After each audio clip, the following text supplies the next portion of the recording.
Welcome back, fight fans. Welcome back. Welcome back. Let's just dig right into it. Errol Spence Jr. has to stop avoiding and stop ducking Terence Bud Crawford. He's been backed into a corner because the only true pay-per-view fight at the welterweight division as of right now is Terence Bud Crawford and Errol Spence Jr. This is according to, Bob Arum and BoxingScene.com. These are direct quotes from Bob Arum in regards to Terence Crawford facing Errol Spence Jr. in a possible fight next. He stated the plan for Terence Crawford is to fight in the fall. We're still optimistic that we can make the fight that everybody wants to see, and that's Crawford against Spence. I think Spence wants that fight, and hopefully we'll get it done. If we can't get it done, we're going to put Crawford in with the best available welterweight.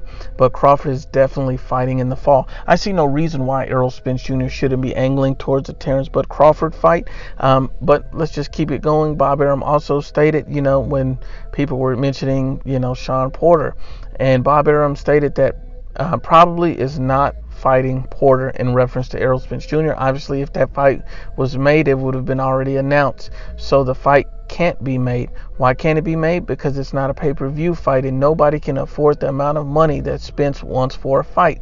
The only way he can make that money is to fight against Terence Bud Crawford. So that could be the holdup right there. The fact that Errol Spence Jr.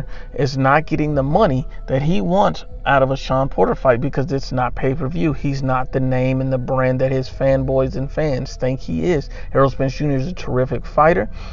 He's very interesting, and he could be the best welterweight, but he has to get in the ring and prove it against Terence Bud Crawford. In my personal opinion, I believe Terence Bud Crawford is the best welterweight. I believe, I have it 60-40 for Terence Bud Crawford, but if you have it different, I respect that. All we want to do is see the fight, let these guys determine who's the best welterweight in the division, and we can go from there. And this comes out as proof that Errol Spence Jr. has to come in, step up, and take this fight, because just like I've been saying, there's no bigger fight for Errol Spence Jr.